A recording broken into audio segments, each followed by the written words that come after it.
नमस्कार. आज आपण गव्हाच्या पापड्या बघूया, ज्या चहासोबत नाश्त्यासाठी आपण खाऊ शकतो. यासाठी मी 2 वाट्या गव्हाचं पीठ घेतलंय, 1 वाटी त्यात मैदा घेतलाय, त्यामध्ये थोडासा ओवा घालून घेतलाय, चवीपुरतं मीठ घालून घ्यायचंय आणि 2 चमचे तूप मी इथे गरम करून त्यात टाकले. आता सर्व एकत्र एकजीव करून घ्यायचं, म्हणजे पिठाला आपल्या सगळीकडे तूप लागलं पाहिजे, कारण मग त्यामुळे आपली पुरी खुसखुशीत होते. थोडंसं पाणी घालून थोडं पाणी घालून असं एक मऊसूत गोळा बनवून घ्यायचा.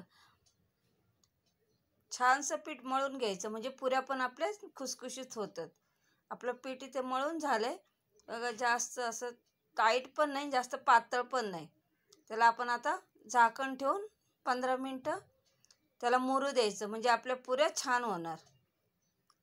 इथे आपले आता 15 मिनटं झालेत. आपण बघूया पीठ कसं झालंय. पुन्हा त्याला एकत्र करून घेऊन छोटासा गोळा घेऊन त्याची चपाती लाटून घेऊया. जास्त पातळ नाही, जास्त मिडियम अशी चपाती लाटून घ्यायची. चपाती लाटून झाली तर थोडीशी मिरची पावडर, कसुरी मेथी,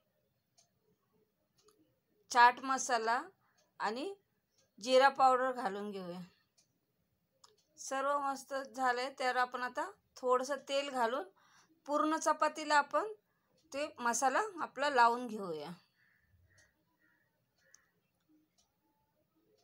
सगळीकडे व्यवस्थित पसरून घ्यायचं, कारण पुरी मग खाण्यासाठी ती सगळीकडे एक चव लागते तिची. आणि आता याचा रोल बनवून घेऊया आपण छान.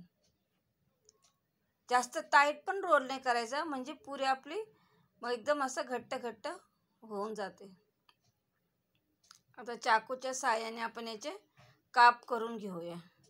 साईडची बाजू काढून टाकायची आणि मधले आपण आता त्याचे काप करून घेऊया. मीडियम काप ठेवायचे, जास्त पातळ पण नाही आणि जास्त जाड पण नाही. असे छानसे इथे आता आपले काप पाडून झालेत. आपण तो गोळा घेऊन असं हलक्या हाताने असं ते चपटे करून घेऊया. सगळे काप आपले छान असे चपटे हळूवार दाबायचे, जास्त जोरात दाबायचे नाही, नाही तर पुरी आपली एकदम अशी हे होईल. इथे बघा पुरी करून घेतली मी. छान पुरी झाली आपली. आता छोटीशीच पुरी झाली मस्त. आता मी इथे कढईमध्ये मी इथे तेल घेतले, त्यामध्ये थोडंसं तूप घालून घेतले. आता गरम झाले. त्यात आपण आता ह्या पुऱ्या चांगल्या खुसखुशीत होईपर्यंत तळून घ्यायच्या. पुऱ्या आपल्या असं सोनेरी कलर आला पाहिजे, म्हणजे पुरी खुसखुशीत पण बनते आणि दिसायलाही छान होते. मीडियम गॅसवर तळायचे. जास्त फुल गॅसवर तळल्या तर त्या करपून जात्या आणि कमी याच्यावर तळल्या तर त्या कच्च्या पण राहतात आतून. त्यामुळे आपण मीडियम गॅसवर अशा मस्त तळून घ्यायच्या. आपल्या पुऱ्या तळल्या गेल्यात. आपण एका बाउलमध्ये काढून घेऊया.